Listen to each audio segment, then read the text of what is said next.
Okay, does the floor want to come hurtling at us, or do you want me to start? Oh, well, indeed. We do have microphones. If someone could rush forward, that's right. If you could just identify yourself when you ask your question. And can I make it just plain? We do want a question, nice tight one, no statements. Right, David Lyons is the name.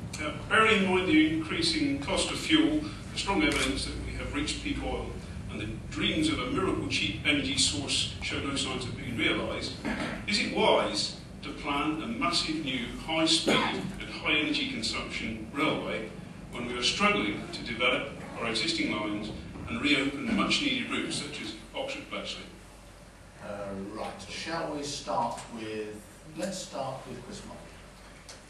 If you look at the railway that we have, I think we have, I face the sort of problems that I think most people in business would like to have, which is having generally more customers than you know what to do with. This complete turnaround from where we were, of course, in the decades when everyone thought that the car and the bus was going to run the train off the tracks, and we weren't going to need rail anymore. Now we have the problems of that growing volume of passengers. We now have sorts of levels of numbers of passengers that we had not seen since the 1940s, showing the real success that we've had over the last decade and a half in terms of encouraging people back onto rail. So the critical issue that we have is capacity, and we know that lines like the West Coast Main Line are going to be at 80% average capacity by 2030, and we know that that means that they really are not going to be able to carry the sorts of numbers of people that they need to, particularly during peaks. So we need that additional capacity. Now, if you're going to have additional capacity, you look around the world at what's happened elsewhere, why would you build anything other than high speed? And of course, the benefits of high speed are not just in building high speed itself, but in capacity it releases on the passive network for additional local, regional and freight movements as well. So as well as drawing our regions together and providing the benefits to cities like Leeds with its growing financial district that will, under our proposals, be able to be in Canary Wharf in 99 minutes. Apart from those benefits, I think we see this as something that really is going to show to people that we have a vision for the railways in the 21st century. Stephen Hampton.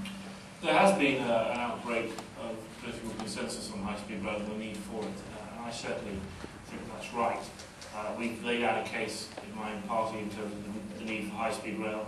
Chris has said most of those arguments, which are, of course, the capacity constraints, the releasing of capacity on conventional lines, the economic benefits, and also the environmental benefits of high-speed rail in comparison to air movements, which is why particularly my party has laid out the case for high-speed rail in conjunction with the case for declining both domestic and short-haul European flights.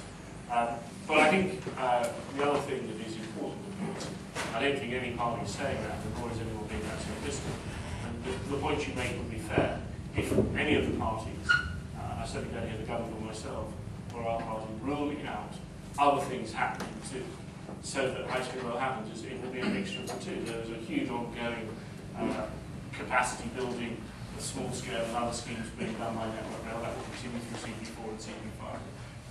So high speed is not crowding out everything else.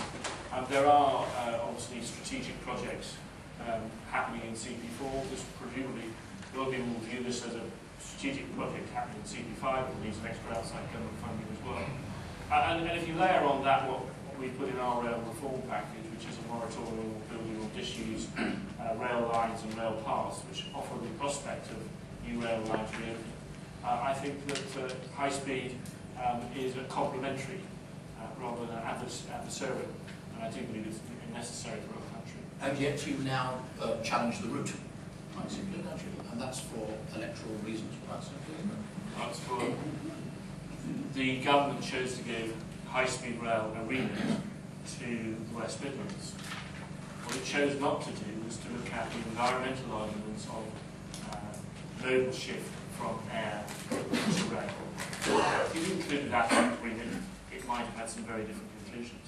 Also, if it had done like we had done in our remit, which is to suggest as the first part of the network you need London, Heathrow, Birmingham, Manchester, Leeds, you also might have constructed a slightly different route.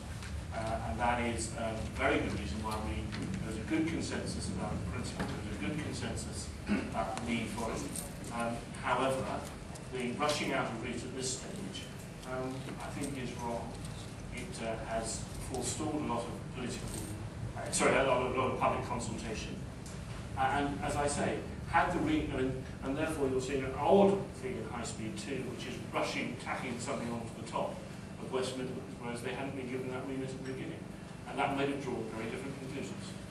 You may wish somebody to come back on that. Let's go to Norman Baker. Well, the Conservatives say they want to go further and faster, but actually they're going slower and more uncertainly, because what they're doing is actually now raising issues about the route, when actually what the government's done, I'm not here to defend the government, but what the government has done, and HS2 has done, is produce a preferred route, no more, no less. I'm not necessarily wedded to that route, but what I do think should happen is, what is happening, is that that route was out for consultation, and people can make their comments on that particular route, including Stephen's party, and come back with those comments. But to now raise issues, almost a principle about the route, seems to me to be undermining the case for high-speed rail and putting the timetable for high-speed rail back even further. But coming back to the question about oil prices and peak oil and so on, which was raised by the questioner, high-speed rail is part of the answer. You may not appreciate that, but I think it is. We may not have reached peak oil. We certainly are going to have higher oil prices, no doubt about that whatsoever. We're also got a major carbon problem, and the transport sector in this country is increasing carbon emissions still, when we have an 8% decrease target by 2050. So we've got to do something more to get carbon out of transport, and the best way to do that, simplistically, if you like, is to electrify the rail network, and also to, in fact, move towards electric cars. And I don't see them as opposites in any sort of way. Nor do I think it's necessary that if you invest in high-speed rail, you should squeeze out other rail projects. It's very important you don't.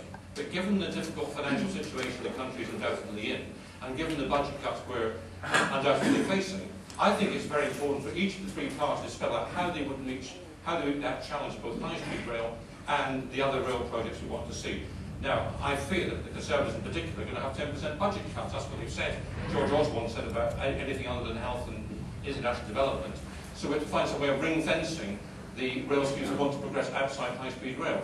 The way we'll do that, I'm quite perfectly honest about that, very frank and upfront about it, we will transfer large amounts of money from the major road budget straight across to rail. Because we don't see it's right in this day and age to be widening motorways, to be building new dual carriageways, and spending over £1 billion in the A14, which is what Chris's party is presently doing at this time. That money will go straight to rail schemes, the sort of rail schemes we all think make sense and should be progressed with, like Skipton and Colne, like